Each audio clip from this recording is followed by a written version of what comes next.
everything welcome. இன்னைக்கு banking and SSC point of வியூல என்னென்ன கொஸ்டின்ஸ் இருக்கு அப்படின்னு சொல்லி பார்ப்போம்.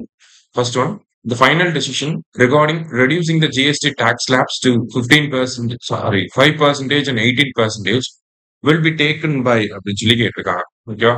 ஸோ ஜிஎஸ்டி வந்து 5, 12, 18, 28 அப்படின்னு சொல்லி 5, 12, 18, 28 இருக்கு. இதுல 28யும் 12 கேன்சல் பண்ண போறாங்க. 5, 18 மட்டும் தான் இனிமேல் இருக்க போகுது. ஸோ இதுக்கான ஃபைனல் டிசிஷனை யார் எடுப்பாங்கன்னா ஜிஎஸ்டி கவுன்சில் வந்து சரியா.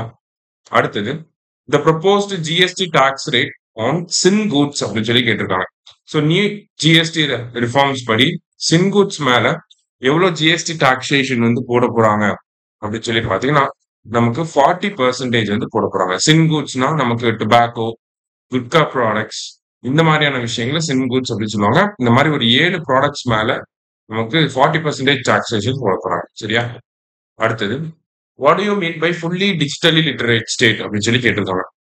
ஸோ ஒரு ஃபுல்லி டிஜிட்டலி லிட்டரேட் ஸ்டேட்னா என்ன அப்படின்னு சொல்லி பாத்தீங்கன்னா, a state where all people can access, understand and use digital technologies effectively அப்படிங்கிற இந்த மாதிரி இருக்கக்கூடிய ஒரு ஸ்டேட் தான். ஸோ அங்க இருக்கக்கூடிய வயசானவங்கள்ல இருந்து எல்லாருக்குமே வந்து நெட் யூஸ் பண்ண தெரிஞ்சிருக்கணும், கம்ப்யூட்டர் யூஸ் பண்ண தெரிஞ்சிருக்கணும். அந்த மாதிரி இருக்கக்கூடிய ஒரு ஸ்டேட் தான் நம்ம என்னன்னு சொல்றோம், டிஜிட்டலி லிட்டரேட் ஸ்டேட் அப்படின்னு சொல்றோம். இந்த மாதிரி கேரளா தான் இந்தியாவோட ஃபர்ஸ்ட் டிஜிட்டலி லிட்டரேட் ஸ்டேட்டா வந்து வந்திருக்காங்க. கேரளா. அடுத்தது, national space day is observed on அப்படின்னு சொல்லி கேட்டிருக்காங்க. ஸோ சந்திராயன் 3 மூனோட சவுத் போல்ல லேண்ட் ஆன அந்த டேவை நம்ம நேஷனல் ஸ்பேஸ் டே அப்படின்னு சொல்லி சொல்றோம். என்னைக்கு அப்படின்னா August 23. சரியா. So the theme of national space day அப்படின்னு சொல்லி கேட்டிருக்காங்க. நேஷனல் ஸ்பேஸ் டேவோட தீம் என்னன்னா, leveraging space technology and applications for Viksit Bharat அப்படிங்கிறது தான் இந்த வருஷத்துக்கான தீம். சரியா. August 23 வந்து ஸ்பேஸ் டே. ஸோ இன்னைக்கு 5 கொஸ்டின்ஸ் பார்ப்போம்.